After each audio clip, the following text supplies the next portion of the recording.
믿음의 말로 공동체를 세워가라. 믿음의 말로 공동체를 세워가라. 네, 믿음의 말로 공동체를 세워가라. 우리 말 한마디에 천냥빚을 갚는다라는 우리 속담이 있죠. 성경에도 죽고 사는 것이 혀의 권세에 달렸나니 혀쓰기를 좋아하는 자는 그 열매를 먹는다라는 잠언서의 말씀이 있죠. 드디어 40일 동안 정탐꾼들이 정탐을 하고 돌아왔다. 자, 근데 오늘 21절 위에 21절 말씀을 보면 이에 그들이 올라가서 땅을 정탐하되 신 광야에서부터 하맛 어귀의 르홉에 이르렀고 그랬죠. 여기서 신 광야는 가나안 남방 경계 지역을 말하고요. 하맛 어귀는 북부 경계 지역. 그러니까 가나안 전 지역을 지금 두루 다녔다라고 말할 수가 있어요. 그러면 신 광야로부터 하맛 어귀 르홉까지의 직선 거리는 약 160km 정도가 되는데요. 160km라 그러면 장정이 하루에 한 10여 킬로 이렇게 이상 헹구는다고 보면 한 2주 정도면 다 돌아볼 수 있는 그런 거리가 되는 건데요. 근데 2주면 다 돌아볼 거리를 지금 며칠 동안 돌아봤어요? 40일 동안 돌아보았다는 얘기는 한마디로 말하면 샅샅이 잘 돌아보았다라고 우리가 볼 수가 있죠. 이렇게 해서 40일 동안 정탐하기를 마치고 드디어 이제 가데스 바네아 다시 진영으로 돌아왔습니다. 그리고 모세와 아론과 이스라엘 자손들에게 이제 보고를 하죠. 여러분 40일 동안 가데스 바네아에 머물렀던 약 200만 명의 사람들은 무슨 생각을 했겠어요? 야, 드디어 우리가 저 가나안 땅에 올라가는구나. 야, 어떻게 저 사람들이 세세하게 그 결과를 가지고 올까? 막 기대에 부풀어 가지고 기다리고 있지 않았겠어요? 자, 그런데 이 사람들, 즉 이 12명의 사람들의 입만 바라보고 있었던, 기다리고 있었던 이 사람들에게 이제 12명의 정탐꾼이 말을 합니다. 보고를 합니다. 자, 그러면서 온 회중에게 나와 그들에게 보고하고 그 땅의 과일을 보이고 모세에게 말하여 이르되 당신이 우리를 보낸 땅에 간즉 과연 그 땅에 젖과 꿀이 흐르는데 이것은 그 땅의 과일입니다 라고 보여주었는데 막 포도송이는 엄청 크고 온 것까지 과일을 다 보여주니까 야, 과연 하나님 우리를 위해서 준비한 땅인가 보다 라고 기대에 부풀었지 않겠어요? 근데 문제는 뭐예요? 28절에 그러나라는 것은 역접관계 접속사죠. 그러니까 26절 27절에 정말 하나님이 우리에게 준비된 그 땅, 우리를 위해 준비된 그 땅은 정말 이렇게 굉장합디다 라고 과일을 보여주었는데 그러나 그 땅 거주민은 강하고 성읍은 견고하고 힘이 클 뿐 아니라 거기서 안악 자손을 보았으며 완전 세상 말로 말하면 기죽이는 말을 하고 있는 것이죠. 아말렉 사람들은 남방에 거주하고 헤딘과 여부스인과 아모리 사람들은 산지에 거주하고 쭉 이러니까 초반에 이 가나안 지역 그 땅은 정말 하나님이 준비된 땅이고 굉장한 땅인 것 같아요 라고 말했다가 그러나 라고 안악 자손은 거인 족속을 말하지 않습니까?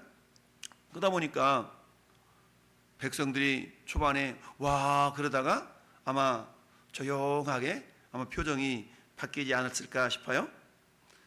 근데 30절에 갈렙이 모세 앞에서 백성을 조용하게 하고 이르되 우리가 곧 올라가서 그 땅을 취하자 능히 이기리라. 근데 그와 함께 올라갔던 사람들은 10명이겠죠. 이르되 우리는 능히 올라가서 그 백성들을 치지 못하리라. 그들은 우리보다 강하니라. 여러분 가나안 땅에 그 당시 사람들이 얼마나 살았겠어요? 이스라엘 백성들은 200만 명이거든요. 그러니까 200만 명이라는 것은 수적으로 말해도 엄청난 그런 수인데 그저 싸워보지도 못하고 우리가 등이 못 올라가요. 그들은 우리보다 강해요 라고 그들이 판단을 하고 있는 것이죠. 이미 하나님은 그 가나안 땅에 가거들랑 그들 때문에 두려워하지도 말고 놀라지도 말고 내가 너에게 주었으니까 올라가 취해라 라고 주님이 말씀을 하셨음에도 불구하고 막상 눈앞에 보여지는 그들의 모습을 보니까 세상 말로 기가 팍 죽어가지고 올라갈 엄두를 내지 못한 것과 같다. 그러나 갈렙은 어때요? 무슨 소리야? 올라가자. 그 땅을 취하자. 능히 이기리라 라고 말씀을 하고 있습니다. 그렇습니다. 여러분, 하나님이 우리에게 약속하신 땅은 저절로 주어지는 땅이 아니죠. 이 땅에서도 내가 예수님을 믿었으니까 이제 나에게는 그야말로 순탄한 그런 삶이 펼쳐질 거야. 하나님께서 나와 함께하고 있으니까 나는 가만히 있어도 모든 것이 그냥 순탄하고 평탄하고 형통할 거야 라고 생각할 수도 있는데 전혀 그렇지가 않죠. 하나님은 우리에게 뭐라고 그래요? 가서 싸워라. 다만 너 혼자 싸우지 않냐고 함께 싸우겠다. 내가 싸워주겠다 라고 우리에게 말씀을 하시죠. 자, 하나님께서 가나안 땅에 이스라엘 백성들만 보내시는 것이 아니라 우리 주님이 불기둥 구름 기둥으로 임재하시면서 함께 동행하고 계신 것 아니겠어요? 그러니까 이스라엘 백성들이 두려워할 필요가 없는 까닭은 첫째, 이미 하나님께서 주신 땅, 이미 주신 땅이기 때문에 그들은 그걸 믿고 올라가야 되는데 그런 하나님의 약속의 말씀을 온전하게 신뢰하지 못했다라는 얘기죠. 즉 믿음이 없이는 기쁘시게 하지 못하나니 하나님께 나아가는 자는 반드시 그가 계신 것과 그가 어떤 자기를 찾는 자들에게 상 주시는 이심을 믿어야 할지니라 라고 말씀하고 있죠. 여러분, 우리가 영적인 전쟁에서 승리하는 자라야만이 천국을 맛보는 거 아니겠어요? 이 땅에서 우리가 영원한 천국, 물론 우리가 나중에 들어가야 될 것이지만 그러나 자주 말씀드린 것처럼 이 땅에서 천국을 경험해 보지 못한 사람들이 영원한 천국을 사모할 수가 없죠. 그래서 하나님 나라 천국은 먹는 것과 마시는 것이 아니라 오직 성령 안에서 의와 평안과 희락이라. 즉 하나님이 주시는 내적인 평안을 누리고 그 주님으로 말미암는 영적인 전투, 영적인 싸움에서 승리해 본 자라야만이 영원한 천국에서도 야 우리가 주님과 함께 이렇게 영광을 누리며 살겠구나 라는 기대감을 가질 수가 있는 것이죠. 우리 주님은 이미 이긴 싸움, 너희가 세상에서 환난을 당하나 담대하라. 내가 세상을 이기었노라. 여러분 근신하라 깨어라. 너희 대적마귀가 우는 사자와 같이 삼킬 자를 두루 찾는다라는 그런 사도 베드로의 말씀처럼 사탄은 우리에게 우리의 믿음을 도적질해 가서 하나님의 약속하신 그 모든 것들을 믿음의 눈으로 바라보지 못하고 그의 현실과 현상과 문제에 집중하도록 우리의 시선을 빼앗는 자이죠. 오늘 본문도 그런 내용 아니겠어요? 40일 동안 정탐하고 돌아보니까 야 과연 하나님이 약속하신 땅이니까 올라가 싸우면 되겠네 라는 믿음으로 백성들에게 보고한 것이 아니라 하나님이 약속하신 땅이 좋은 땅이면은 분명하지만 근데 그곳에는 야 엄청난 큰 그런 거인 족속들도 있고 우리보다 강한 것 같아 라고 지레짐작해서 겁을 먹고 백성들에게 그 내용을 얘기를 하니까 백성들이 어때요? 이제 14장 가면은 백성들이 엄청난 원망과 불평과 이런 것들을 쏟아 놓게 되죠. 여러분 지도자급이라고 한 사람들이 가서 그렇게 보고를 하니까 뭐 일반 백성들이야 말할 것도 없지요. 이처럼 영적인 전쟁에서 승리할 수 있는 것은 뭡니까? 이미 하나님의 약속을 우리가 믿고 나가는 것이죠. 가나안 땅은 하나님의 약속의 땅이었지만 하나님의 약속을 믿고 가나안 거민들과 싸워서 승리해야만이 비로소 그 땅을 차지할 수가 있는 것이죠. 근데 어때요? 저절로 주어지는 땅이 아니라는 얘기입니다. 그러나 분명한 것은 뭐예요? 이미 내가 그 땅을 너희들한테 주었으니까 싸우면 이긴다라는 하나님의 약속이 또한 포함되어 있는 거 아니겠습니까? 그렇다고 뭐 어때요? 왜 그러잖아요. 겁먹지 마. 네가 이길 수 있어. 네가 이길 수 있어. 이렇게 얘기하는데도 불구하고 상대방이 나보다 막 더 키도 크고 몸집도 커 보이고 이러면 어때요? 기가 죽을 수밖에 없는 것이죠. 그런데 우리가 잘 아는 것처럼 다윗은 어땠습니까? 블레셋이 이스라엘을 쳐들어왔을 때에 많은 이스라엘 군인들이 기가 죽어가지고 싸울 엄두를 내지 못했을 때 소년 다윗은 그 골리앗과 당당하게 맞짱떠 싸워 이겼던 격것을 우리는 알 수가 있죠. 왜 그럴까요? 골리앗은 눈에 보이는 허우대 정말 체격은 컸지만 그러나 다윗은 온 우주의 주인이신 하나님을 믿는 믿음으로 나가 싸웠던 것이죠. 그러다 보니까 너는 칼과 창과 단창으로 나에게 나오냐? 나는 만군의 여호와 이름으로 네가 모욕하는 여호와 이름으로 나간다 라고 하면서 다윗이 나가 싸워 이겼던 것이죠. 오늘 본도 역시 마찬가지죠. 여호수아와 칼렙은 하나님의 약속을 믿고 그 약속에 의지하여 그 상황이 그곳 거민들이 어떠하다 할지라도 싸우면 능히 이긴다라고 말씀을 하고 있는 것이죠. 30절 말씀 보니까 그 땅을 취하자 어떻게 이기요? 능히 이기리라. 능히 이긴다. 무슨 소리야? 능히 이긴다. 근데 나머지 10사람들은 어때요? 능히 올라가서 치지 못한다. 전혀 상반된 이야기를 하고 있는 것이죠. 마치 에덴 동산에서 하나님께서 아담과 하와를 향해서 말씀하신 이 선악을 알게 한 열매를 먹으면 정령 죽으리라. 반드시 죽는다 라는 그런 말씀이 있었지만 사탄은 어때요? 너희가 안 죽는다. 죽는다 해서 안 죽는다로 전혀 다른 말을 하게 되죠. 결국 오늘 12명의 정탐꾼들의 보고는 마치 하나님의 마음을 품고 어떤 상황 가운데서도 주님의 능력 주신 자 안에서 내가 모든 것을 할 수 있느니라 라는 빌립보 4장 13절의 믿음의 고백이 여호수아와 갈렙에게는 있었지만 나머지 사람들에게는 어때요? 하나님의 약속보다 현실이 훨씬 더 커 보였던 것이죠. 결국 믿음은 뭔가? 믿음은 하나님의 약속을 믿고 그대로 나가서 행동하고 취할 수 있는 이런 힘이 믿음의 능력이다 라고 말할 수 있는 것 아니겠습니까? 로마서 8장에는 이와 같이 하나님께서 우리에게 주신 그 약속의 능력을 고백하고 있죠. 누가 우리를 그리스도의 사랑에서 끊으리요? 환난이나 곤고나 박해나 기근이나 적신이나 위험이나 칼이랴. 지금 이 로마서 8장 35절의 상황은 가나안 땅의 거민들의 상황일 수가 있겠죠. 그러나 이 모든 일에 우리를 사랑하시는 이로 말미암아 우리가 넉넉히 이기느니라 라고 믿음의 고백을 하고 있죠. 이런 내용의 고백이 결국 갈렙의 믿음의 고백인 줄 믿습니다. 우리들도 역시 마찬가지죠. 이 땅을 살아가는 날들 동안에 우리 앞에 모든 삶의 현상들이 그저 순탄하기만 한다면 얼마나 좋겠어요? 근데 그렇지가 않죠. 이 세상 자체가 불안전하기 때문에 때로는 평탄한 길도 있지만 때로는 오르막길 내리막길 골짜기가 무수히 펼쳐지고 있는 것이죠. 그러나 그런 상황 가운데서 주님 뭐라고 말씀하세요? 내가 너희와 함께하고 있다. 겁내지 말아라 라고 말씀하고 있는 것이죠. 그래서 그들은 우리보다 강합니다. 우리는 못 이길 것 같아요. 우리가 거기서 본 백성들은 막 신장이 장대하고요. 우리는 메뚜기 같아요. 그들이 볼 때도 그랬을 것 같아요. 라고 아주 막 비교하면서 스스로를 폄하시키면서 이렇게 보고를 하니까 그 소리를 들은 수십만 수백만 명의 이스라엘 백성들의 반응이 어떠했겠어요?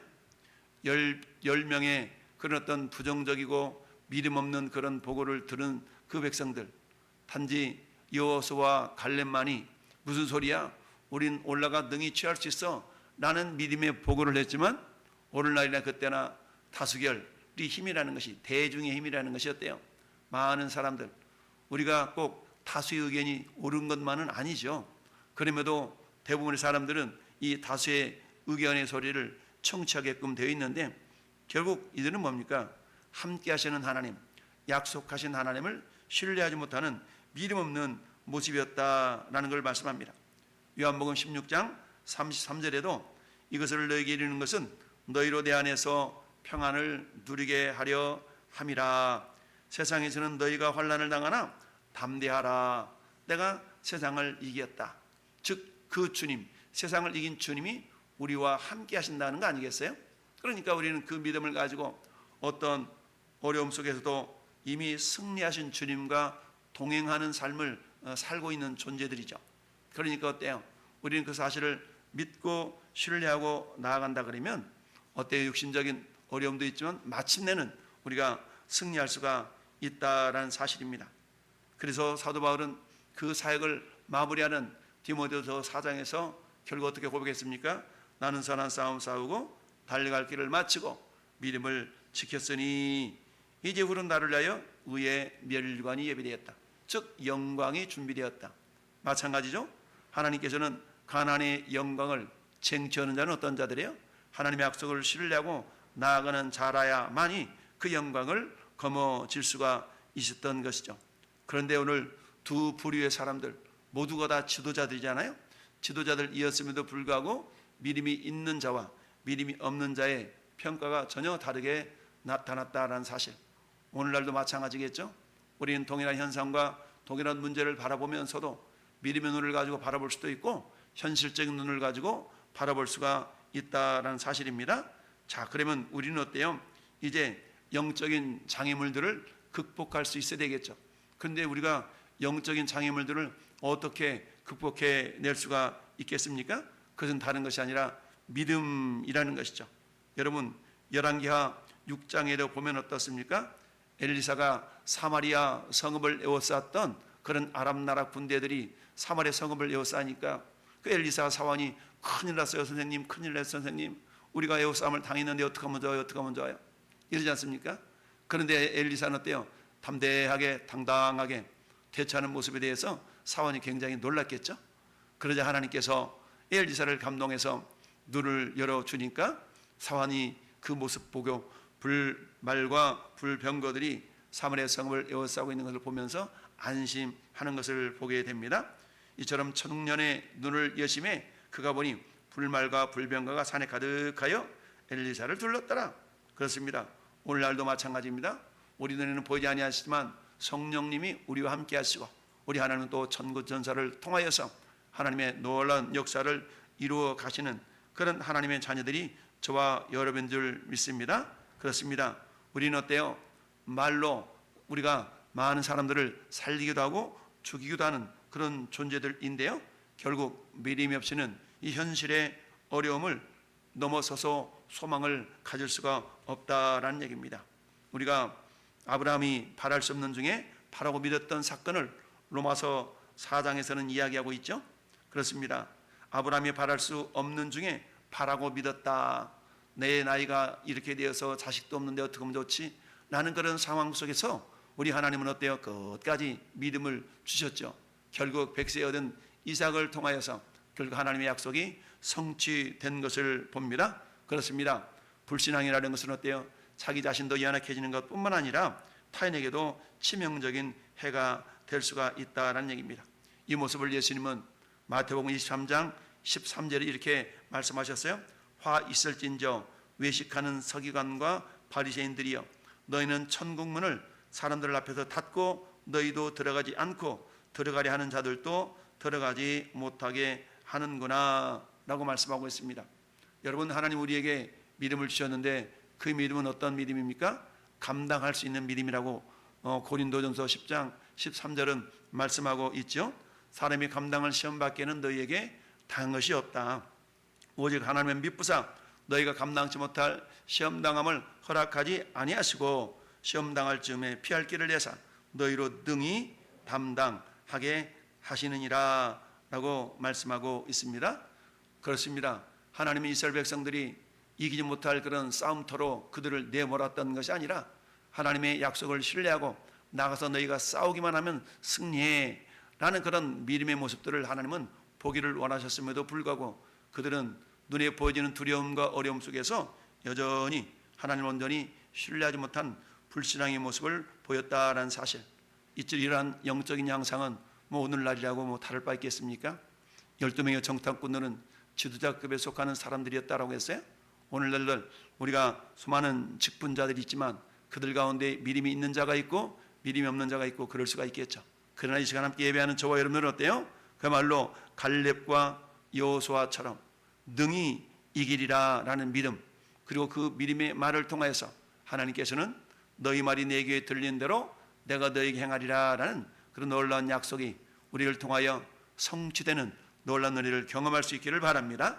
오늘 하늘도 무더위 가운데서도 하나님은 당신의 약속을 믿는 사람들을 통하여서 성취시켜 나가는 줄 믿습니다. 오늘도 그 언약의 성취자들로 귀하게 쓰임받는 복된 하루가 되기를 예수님의 이름으로 축원합니다. 아멘.